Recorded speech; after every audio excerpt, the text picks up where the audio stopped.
एक औरत बहुत खुशी खुशी अपने मंगेतर के साथ शादी का रजिस्ट्रेशन कराने सिविल ऑफिस पहुंची, लेकिन वहां पहुंचकर जो उसने देखा उससे उसके पैरों तले जमीन खिसक गई। उसका मंगेतर अंकित उसकी ही शादी के बिस्तर पर उसकी सबसे अच्छी दोस्त रिया के साथ लेटा हुआ था और सबसे बड़ा झटका तब लगा जब उसे पता चला कि रिया गर्भवती है। सीधे सिविल ऑफिस जाकर शादी का रजिस्ट्रेशन रद्द कर दिया।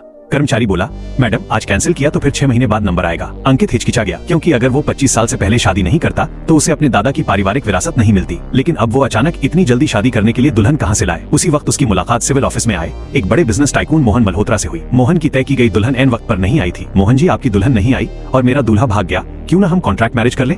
मोहन ने उसे एक नजर में पहचान लिया। वो वही औरत थी जिसने 3 साल पहले उसकी जान बचाई थी। तब मोहन ने शादी का प्रस्ताव रखकर अपना एहसान चुकाना चाहा था, लेकिन औरत ने मल्होत्रा परिवार की बहू बनने से इनकार कर दिया था। आज किस्मत ने उन्हें फिर मिला दिया। दोनों ने तुरंत शादी का सर्टिफिकेट ले लिया। मोहन ने अपना नंबर उसके फोन में सेव कराया और कहा कि सामान समेटकर मेरे घर शिफ्ट हो जाओ। औरत चौंक गई, इतनी जल्दी? मोहन मुस्कुराया, मुझे आज की सुहागरात का इंतजार है।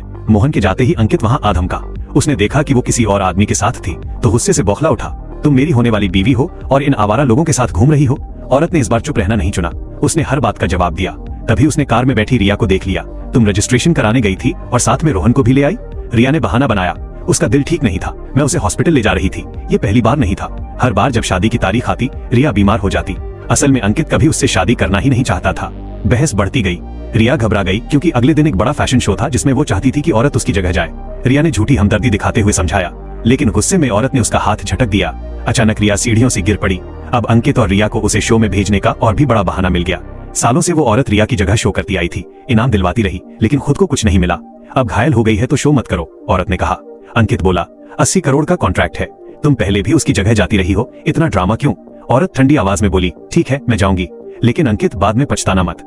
जब वो अपने घर लौटी तो देखा जिस घर को उसने अपनी पूरी जमा पूंजी से खरीदा था अब उस पर रिया और अंकित का नाम लिखा था। यहीं उसका दिल पूरी तरह टूट गया। अब उसे सिर्फ एक बात की तसल्ली थी, उसने कभी अंकित को नहीं बताया था कि वो देश के सबसे बड़े उद्योगपति की पोती है। अंकित, तुमने मुझसे जो छीना है मैं सब कुछ ब्याज समेत वापस लूंगी। नई शादी की रात मोहन को डर था कि वो असहज न हो। वो उसे उसी कमरे में ले गया जहाँ वे 3 साल पहले रुके थे। मोहन ने साफ कहा, मैं 3 साल से तुमसे प्यार करता हूँ, ये नकली शादी नहीं है, मैं इस रिश्ते को लेकर सीरियस हूँ। औरत चुप रही। मैं नहाने जा रहा हूँ। मोहन बोला, तुम सोच लो, अगर नहीं चाहो तो होटल छोड़ सकती हो। काफी देर सोचने के बाद उसने खुद से कहा, ये शादी मेरी अपनी पसंद है तो डर कैसा, तैयार हो? हाँ। मोहन मुस्कुराया, अब मेरी बनी हो तो भाग नहीं पाओगी। भागूं क्यों? अगली सुबह अंकित का फोन आया। आज वही फैशन शो था। औरत ने ऊपर से हाँ कहा, लेकिन अंदर ही अंदर एक बड़ा खेल तैयार कर चुकी थी। मोहन खुद उसे शो तक छोड़ने आया। उसने कुछ नहीं पूछा, बस इतना कहा, अगर जरा भी तकलीफ हो मुझे तुरंत फोन करना। उसे नहीं पता था कि वो शो मोहन की ही कंपनी का था। शो में पहुंचते ही रिया ने ताना मारा, अब भी उम्मीद है तुम मेरी जगह जीतोगी? औरत ने बिना जवाब दिए मास्क पहन लिया और रिया बनकर रैंप पर उतरी। उसकी चाल, उसका आत्मविश्वास सबने सबको चौंका दिया। निवेशकों